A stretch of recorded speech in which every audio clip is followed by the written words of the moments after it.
Have you ever wondered what your ideal life would look like? What if you could define the perfect version of yourself? Imagine your best self's daily routine, values, and priorities. When do they wake up? Do they make time for a workout or a walk? How do they approach their work or daily tasks? And what about their relationships? Do they prioritize quality time with loved ones? And do they focus on self-care and personal growth? We can all imagine the best version of ourselves, but oftentimes there is a gap between who we are and who we want to be. And the only thing standing in the way of becoming this best self is you. Over the next 6 weeks, I'm diving into the journey of closing that gap and living life as my best self. The question is, what will happen? Why is it so warm? I'm wearing a cute sweater dress and I was so excited to wear it. But it is insanely warm outside. It's the middle of October. What is happening? Hello and welcome back to my channel. My name is Maria. The past few weeks, actually months in my life have been a very weird time. It's a very weird transition period. I am almost done with university. I did the majority of my classes. I just have very few exams left. I got to a point where I was trying to figure out where I want my life to go. And it's just such a weird phase where I feel like I should have everything figured out, but I don't. And I was stressing out about not knowing where my life is going and not having it figured out for such a long time. Maybe if you clicked on this video, you feel the same way or in a very similar way. I feel like a lot of time there's a gap between who we are right now and who we want to be, like this best self, this ideal version of ourselves that we know can exist. We know we have the potential to figure it all out, be our best selves, but we're just not there yet. I'm also the type of person, maybe you can relate to this, I want to do it all. I want to be good at university. I want to find an internship that fits me, that I'm good at, that I will also like. I want to do my best when it comes to content creation. I want to put high quality videos out there. I want them to bring value to people and to inspire people. I'm also trying to stay fit, improve my athletic capabilities, and also trying to have a social life, be a good friend for others. I want to do it all, and I feel like this ideal version of me does it all. So I've come up with a little challenge in order to become her, to become this better version of myself, this version that I know I can be. I'm gonna have some daily non-negotiables, things that I want to do on a daily basis, which I'm gonna share with you. And maybe you also want to do a little challenge before the year ends to end the year on a good note. This is gonna be a 6-week challenge because 6 weeks is not too little, but also not extremely long. So it's very doable. And I want this to be something that's very easy to implement in your daily life. Nothing extreme, just small little changes that can be daily habits that we develop over the next 6 weeks that will help us get just one step closer to that ideal person. So let's talk about the daily non-negotiables. Maybe you want to do the same things as I do, but maybe you can also adapt these things or find new things that make more sense for you, your lifestyle, your schedule, your wishes, your desires, and your goals. All of that. The way I came up with all of these things was to ask myself, what would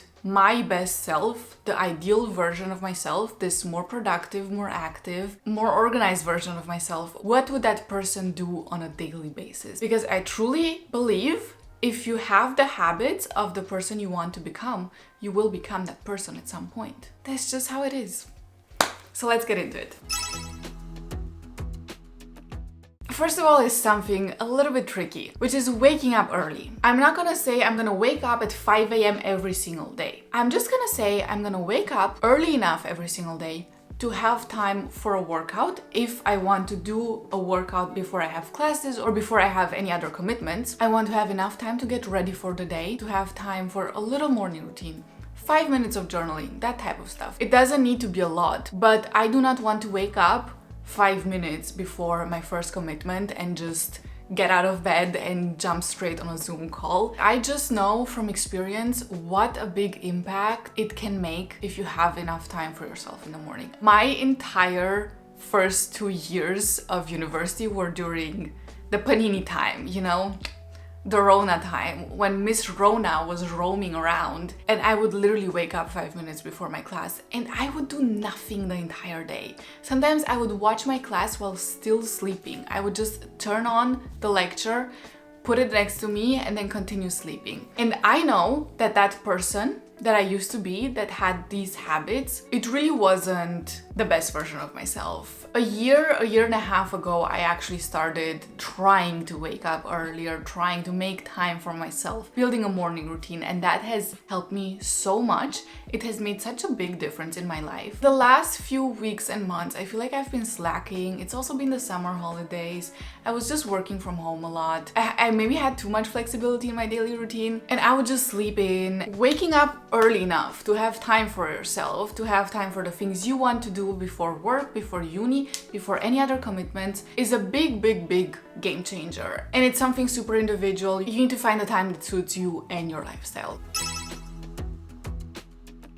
Okay, next up, no social media for the first 2 hours of the day. 2 hours might sound like a lot, but it's totally doable. And I mean social media like TikTok, Instagram, that type of stuff. Messaging back people is something completely different in my book. I've started trying to build this habit a while ago where I wouldn't go onto social media the first 30 minutes of the day. So I would usually brush my teeth, eat something, and only then go on my phone. Or I would go to the gym and then only go on my phone when I was on the way there or I was already there. So I definitely had half an hour with no social media in the morning, and that was an amazing thing. I saw how much it helped me, but I also noticed that I can definitely do more than that. If I'm having a busy day, I won't go on social media in the morning for at least 2 hours. So 2 hours is totally doable, and I really want to challenge myself to try to actually commit to this every single day.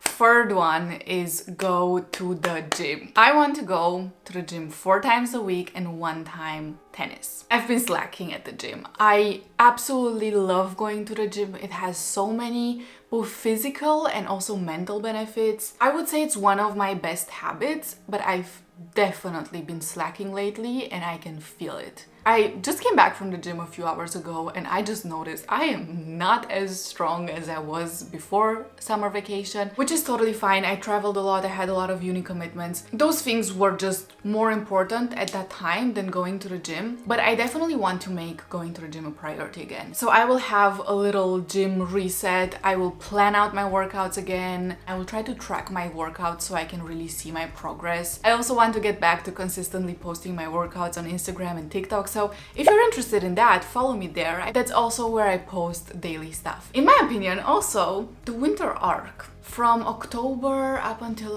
February, that is the best time to go to the gym. There's just something about going to the gym in an oversized sweat set, having your headphones on, being super focused. It's dark outside, it's cold outside, but you're in the gym and you're getting work done. There's something about it, the vibes are good, I love it. So this is one of the things that I'm really excited to get back to. And I'm making a promise to myself that I will put in the work and I will be consistent and I will stop making excuses. Next is getting ready as soon as possible. I often talk about this, and for how often I talk about this, you would think that I would have learned this by now. No, I did not. I keep not doing this.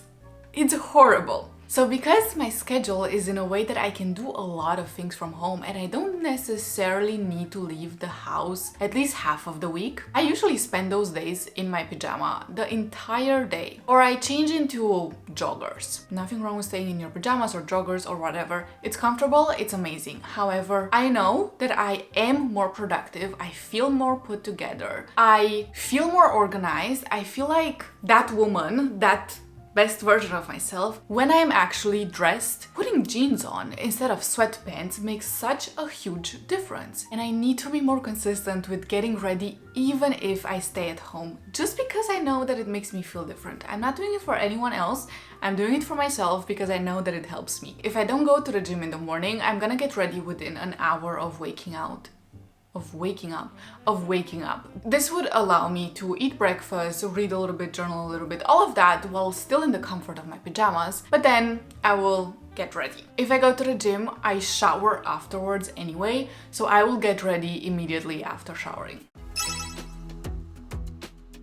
Next up, reading 20 pages every single day. When I thought about these non-negotiables, I also thought about how to make them fit into my life best. So for a lot of these habits, I actually already want to define a time when I'm gonna do that in my daily routine, so that I already know and I don't need to even think about it. I'm just taking away all of the future decision making to make it a little bit easier for myself. So I'm gonna say every single night when I go to bed, I'm gonna read at least 20 pages. I actually really enjoy reading before going to bed anyway. It's such a good time to just put your phone away, and it also helps you sleep. It calms you down. I feel like it's a really nice way to end the day. However, I'm not always consistent with it. Lately, I've been rewatching Pretty Little Liars. Where was I?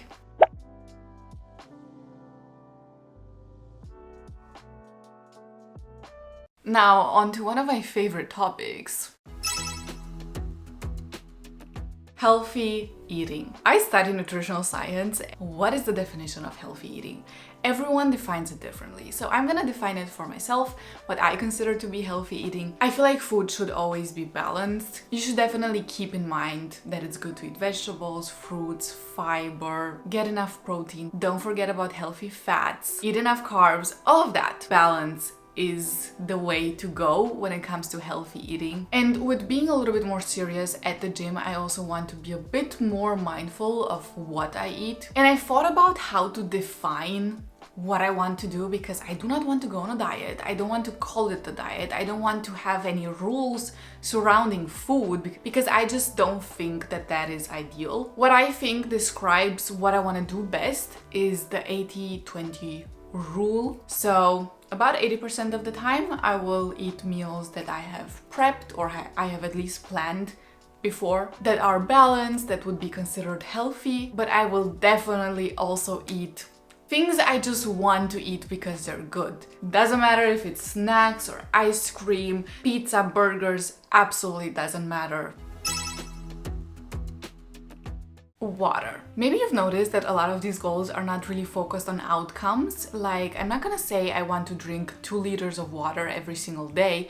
They're more focused on how I'm gonna get into these habits, how I'm gonna execute them on a daily basis. So what I'm gonna say is I am gonna have a water bottle next to me most of the time. So whenever I'm studying at home, I'll have my water bottle next to me. If I go to university, I will bring my water bottle with me. A lot of times I actually feel thirsty and I do not have water next to me, and I'm just too lazy to get up, or I'm in the middle of the lecture, I don't have any water. What do? I can't do anything. So actually carrying a water bottle and having it next to you can really solve this issue. I also noticed when I first got my big boy water bottle, which it's here. This is my first day of actually doing this habit. I used to really carry this thing with me wherever I went, also throughout the apartment. If I would go to the kitchen, I would carry it to the kitchen. It made such a huge difference, and it really helped me drink more water. So I'm gonna carry this or any other water bottle with me. Let me actually, it also keeps your water cold, which is nice. Next up is something very self-care related, which is taking myself on a solo date every single week. I feel like this concept of solo dates is very trending right now, and I saw comments saying that like solo dates is basically just going somewhere and not inviting anyone else, which yes, 100%, but semantics. You know, I feel like it's really important to schedule time with yourself. A lot of times we do this unintentionally because we just don't have anything else to do, so we have time with ourselves for ourselves. But I have found that being more intentional with the fact that you're spending time with yourself is really refreshing and helpful. It's just so nice to say that, okay, today I'm gonna spend an hour watching my favorite series. You would maybe do that anyway, but you wouldn't enjoy it as much. It's a little bit difficult to explain, but that's how it feels like for me. And so I really want to schedule these things and to actually, just go to the movies alone. It's really important to enjoy your own company and to not be too scared to do stuff alone, to not be uncomfortable being alone. So I really want to do these types of things. Just intentionally spending time alone. That doesn't mean that I'm gonna completely ignore everyone else, but I want to have at least 1 or 2 hours a week where I am taking time for myself. All the other days, all the other hours, I will continue to go out and meet friends and enjoy social time, but quality alone time is also so important. Next up is something I'm doing right now, actually. Kind of. Working on a side hustle or learning a new skill for 1 hour every single day. Welcome to my side hustle, which is this. I love creating content, but it takes up a lot of time. And I want to get better at it, but again, that takes up a lot of time. And things like scripting videos, coming up with ideas, editing, they are definitely skills, and I want to improve them. I want my videos over time to just get better and better and better, to bring value to people, to be inspiring, to be motivating. I really hope that people can watch this channel and my videos and just feel good after watching them and enjoy them. So I would say that editing, scripting, this type of stuff definitely qualifies as 1 hour spent on my side hustle or on learning a new skill. But when I'm not having a very busy day, I will try to edit because I know I need to edit anyway. If I want to upload a video, I need to edit anyway. So on days where I have time, I want to actually focus on a different skill and learn something new. I'm thinking about doing some courses on coding and on artificial intelligence to just learn more about that world. Coding is such a good skill to have, and I used to code a little bit, but I want to get back into it. This could be a good time, why put it off longer?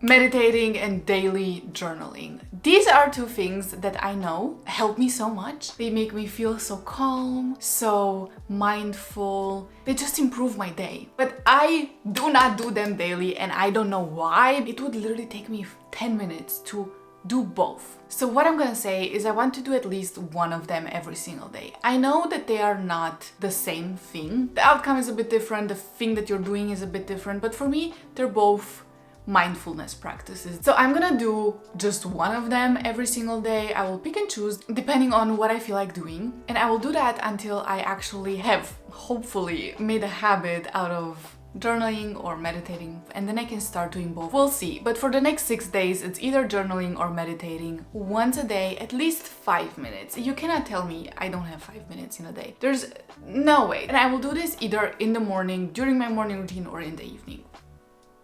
Yes. So those were the habits, the non-negotiables. I am honestly excited to hold myself accountable, to be disciplined with these things, to keep these promises that I've been making to myself. Like, this entire video is a promise that I'm making to myself. I really hope you join me, or you at least find inspiration and do your own version of this Becoming Her challenge. If you have any ideas for goals, or you want to share your own goals, definitely do that. Write a comment. We can talk about it in the comments. The next 6 weeks are gonna be fully focused on growing, on improving, focusing on progress, not perfection. I am really excited. Remember, you can do absolutely anything you set your mind to. If you want to become that ideal version of yourself, you can 100% do that. I'm gonna make this a 6-part series where I will post one video relating to this topic every single week. If you haven't subscribed,